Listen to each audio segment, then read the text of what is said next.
नमस्ते प्रणाम। हम प्रजापति रोशन आपका स्वागत करते हैं फिर से अपने न्यू वीडियो में। गाइस आज के वीडियो होने वाला है भाई साहब बहुत ज्यादा खास, क्योंकि भाई साहब आज का रेसिपी हमारा भाई साहब महाराजा मैसूर पाक। महाराजा मैसूर पाक कैसे बनते हैं, उसमें क्या क्या चीजें आते हैं, सारी चीजें हम बताने वाले हैं। महाराजा मैसूर पाक बनाना काफी ज्यादा सिंपल से, क्योंकि महाराजा मैसूर पाक में आने वाले भाई साहब हमारे ऑयल आएंगे, भाई साहब बटर आएंगे, या फिर हम घी इसके अंदर डालेंगे। ऑयल या बटर, आप घी या कोई भी चीज इस्तेमाल कर सकते हैं आप। और इसके साथ भाई साहब यूज करने वाले भाई साहब हम चीनी को, और यूज करने वाले भाई साहब हम जो है काफी ज्यादा फेमस है और काफी जो इस्तेमाल किए जाते हैं भाई साहब, वो है भाई साहब बेसन। बेसन से हम लोग बनाएंगे महाराजा मैसूर पाक। महाराजा मैसूर पाक का बनाना काफी ज्यादा सिंपल है। तो चलिए शुरुआत करते हैं आज के वीडियो महाराजा मैसूर पाक बनाने की। सबसे पहले भाई साहब इसे हम क्या करेंगे, बेसन को अच्छे से रोस्ट कर लेंगे। उसके बाद भाई साहब हम लोग बनाएंगे शुगर का पाक, यानी कि शुगर को पानी में डाल के उसके अच्छे से मिक्स करेंगे और उसके बनाएंगे शुगर का रस या पाक उससे बोलते हैं। और भाई साहब चिपचिपा पूरा पाक बनाएंगे, ताकि एक तार या दो तार का पाक होना चाहिए, ताकि महाराजा मैसूर पाक में जब हम बेसन को डालें तो अच्छे से सेट हो जाए। चलिए वीडियो को हम एक अच्छे एंगल पे सेट करते हैं कैमरे को, और सारी वीडियो को हम आपको दिखाते हैं रिकॉर्ड कर। तो भाई साहब हमने पेन को ले लिए हैं। अब इसके साथ भाई साहब हम क्या करेंगे, बेसन को लेंगे। तो आपके अनुसार से भाई आप कितने महाराजा मैसूर पाक बनाना चाहते हैं। तो भाई साहब हम ज़्यादा महाराजा मैसूर पाक नहीं बनाएंगे, इसलिए भाई साहब हम टोटल 4 से 5 स्पून हम जो है हम बेसन का इस्तेमाल करने वाले हैं। इतना बहुत ज़्यादा है बेसन, तो भाई साहब इतने ही हम बेसन का यूज करने वाले हैं, और बाकी बेसन को हम रख देते हैं। ऐसे अच्छे से भून लेना है भाई साहब ये सारी चीज़ों को, ताकि अच्छे से भूनने के बाद ये बन सके। तो भाई साहब इसे क्या करते हैं, जैसे हम इसे भून लेते हैं, क्योंकि हमें बनाना है महाराजा मैसूर पाक। इसे तब तक भूनना है भाई साहब तब तक एक अच्छी सी खुशबू ना आने लगे, और तब तक ये अच्छे से रोस्ट ना हो जाए। तो तब तक इसे हम भूनते रहेंगे, क्योंकि भाई साहब हमें बनाना है महाराजा मैसूर पाक। भाई साहब महाराजा मैसूर पाक बनाना काफ़ी ज़्यादा सिंपल से है। तो इसे हम पहले थोड़ा अच्छा से रोस्ट कर लेते हैं, ताकि ये जो है ना बेसन अच्छे से रोस्ट हो जाए, और एक अच्छे से ये जो है ना हमारे कलर दे सके, हल्का हल्का ब्राउन कलर में हो जाएगा ये, जब इसे अच्छे से भून लेंगे तो इसे हम भून लेते हैं। याद रहे कभी भी आप इसे भूनें तो आप गैस का फ्लेम हमेशा लो ही रखें। हमारा हीटर है एक ही टेम्परेचर में रहता है, और ज़्यादा ये जो है इसका जो फ्लेम नहीं रहता है, इसका फ्लेम कम ही रहता है। तो इसे हम भून लेते हैं। तो आप लोग देख सकते हैं भाई साहब ये काफ़ी अच्छे से भून रहे हैं, ऐसे सुनहरा सुनहरा कलर भी आ रहा है इसके अंदर। तो भाई साहब ये जो दाने दाने दिख रहे हैं ना भाई साहब, इसे हमेशा एक बार हमें फोड़ते जाना है दाना, नहीं तो फिर प्रॉब्लम हो जाएगा ये, नहीं तो फिर आपको ठंडा करने के बाद एक बार फिर इसे फोड़ना होगा इसे। तो भाई साहब जो है महाराजा मैसूर पाक के लिए काफ़ी ज़्यादा चीज़ें होनी भी चाहिए, और इसे हम हल्का कर भूनते जाते हैं, भून लेते हैं। तो भाई साहब ये अच्छे से रोस्ट हो रहे हैं। क्या करते भी हम हीटर को बंद कर लेते हैं, क्योंकि ज़्यादा हीट ना हो, ज़्यादा हीट होंगे तो ख़राब हो जाएंगे फिर ये। तो ये इतना काफ़ी ज़्यादा रोस्ट हम कर चुके हैं, और अच्छे से रोस्ट हो भी चुके हैं भाई। तो यही होनी चाहिए रोस्टेड में, क्योंकि जब वैसे इसे हल्का का सुनहरा सुनहरा खुशबू सा आ रहा है, खुशबू आ रहा है इसमें, सुनहरा सुनहरा सा आ रहा है। तो भाई साहब ये जो है ना काफ़ी अच्छे महाराजा मैसूर पाक बनेंगे भाई साहब। ये आप लोग देख सकते हैं काफ़ी अच्छे से भून चुका है ये। आप लोग कढ़ाई में अच्छे से रोस्ट कीजिएगा आप लोग, ताकि अच्छे से रोस्ट हो जाए। भाई साहब हम चटनी के लिए हम ये चीज़ें लेंगे, और करते हैं हम हीटर को ऑन। इसके अंदर हम डालने वाले हैं पानी और शुगर। अब बनाएंगे इसके एक तार की अच्छी चाशनी। तो भाई साहब क्या करते हैं, ये हमारे पेन हीट हो चुके हैं, तो इसके अंदर हम डालते हैं मिनरल वाटर, यानी कि हम नॉर्मल घरों का पानी यूज करने वाले हैं। तो हमारे इतनी पानी काफ़ी ज़्यादा हैं, क्योंकि भाई साहब हम ज़्यादा नहीं करेंगे। और भाई साहब हमारे घर में जो बचे हुए हैं शुगर और सिरप, वो हम इस्तेमाल करने वाले हैं, क्योंकि हमारे पहले थोड़ी बचे हुए थे, वो इस्तेमाल हम इसके अंदर कर देंगे। तो भाई साहब हम लेने वाले हैं चीनी, और चीनी को हम काफ़ी ज़्यादा मात्रा में हम ले रहे हैं, क्योंकि ये स्वीट ही होता है, ऐसे स्वीट ही हमें बनाना भी है इसे। तो इतना हमारा काफ़ी ज़्यादा है इतना।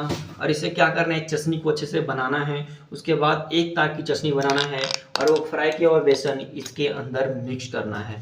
तो चलिए फटाफट से हम क्या करते हैं, इसे हम अच्छे से फटाफट से सभी चीज़ों को हम मिला लेते हैं अच्छे से हम, क्योंकि भाई साहब हमें चटनी बनाना है। चलिए चटनी को रेडी करने के बाद तो भाई साहब देख सकते हैं कि हमारे चटनी काफ़ी ज़्यादा गाढ़े हो चुके हैं। अब इसी बीच क्या करते हैं, हम थोड़े से इसके अंदर लेकर और हाथ पे लेके हम देख लेते हैं क्या हमारे पूरे एक तार की चटनी बनी है या फिर नहीं। तो भाई साहब कुछ इस प्रकार से हमें चेक कर लेनी है।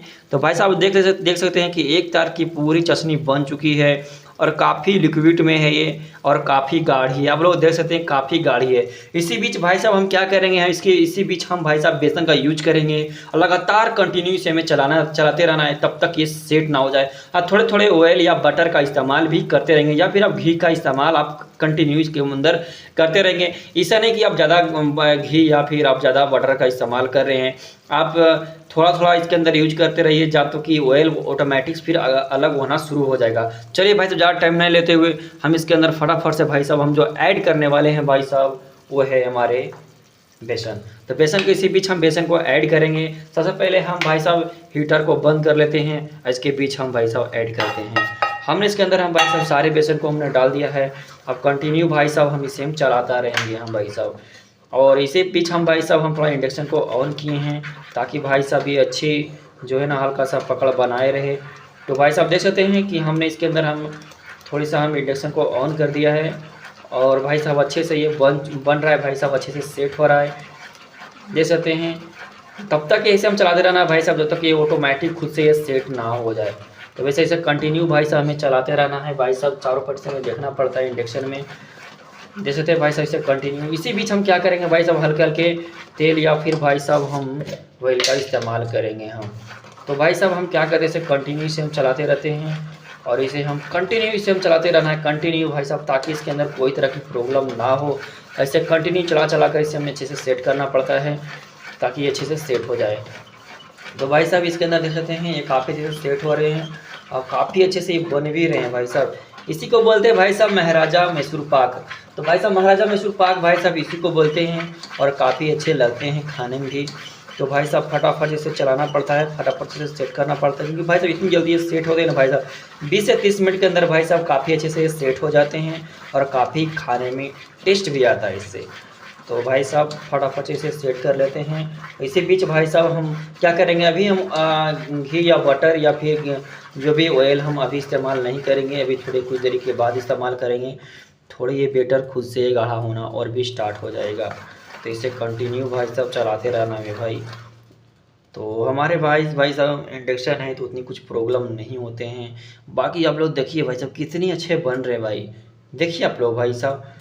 ये हमारे पास भाई साहब महाराजा मैसूर पाक बनाने की विधि। आप चाहें तो इसके अंदर भाई साहब इलायची पाउडर का भी आप लोग इस्तेमाल कर सकते हैं। इलायची पाउडर फ्लेवर के लिए काफ़ी अच्छे होते हैं और काफ़ी अच्छे टेस्ट भी देते हैं। तो इसी बीच हम थोड़ा सा हम भाई साहब ऑयल का इस्तेमाल करेंगे हम। ये ध्यान रहे ज़्यादा ऑयल या फिर ज़्यादा घी का इस्तेमाल भी हमें नहीं करनी है, नहीं तो भाई साहब प्रॉब्लम हो जाएगा और पूरा ऑयल ऑयल ही दिखेगा। तो बस हमें एक बार ही हम सभी चीज़ें का इस्तेमाल कर चुके हैं, अभी तो ज़्यादा हमें कुछ भी इस्तेमाल नहीं करनी है। तो फटाफट से चलाते हैं भाई साहब ताकि अच्छे से सेट हो जाए। ये ऑटोमेटिक फिर भाई साहब सेट होना शुरू हो जाएगा। तो देख सकते हैं ऑटोमेटिक मेरा सेट हो रहा है। ऑयल भाई साहब जो हम इस्तेमाल करते हैं ना वो साइड में चिपकने नहीं देते हैं और एक अच्छे से भाई साहब ट्रे या प्लेट ले लेना है ताकि उसके अंदर हम सेट कर सकें।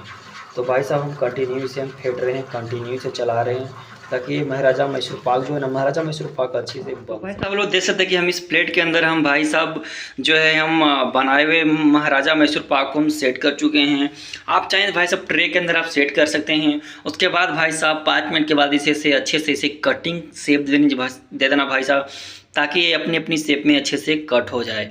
तो भाई साहब जब इसको प्लेट के अंदर निकाले भाई साहब हल्का हल्का इसको हल्का हल्का थपथपा दे, नहीं तो इसके अंदर एयर बहुत ज़्यादा बन जाता है और ट्रे के अंदर भी आप अच्छे से इसे सेट करें।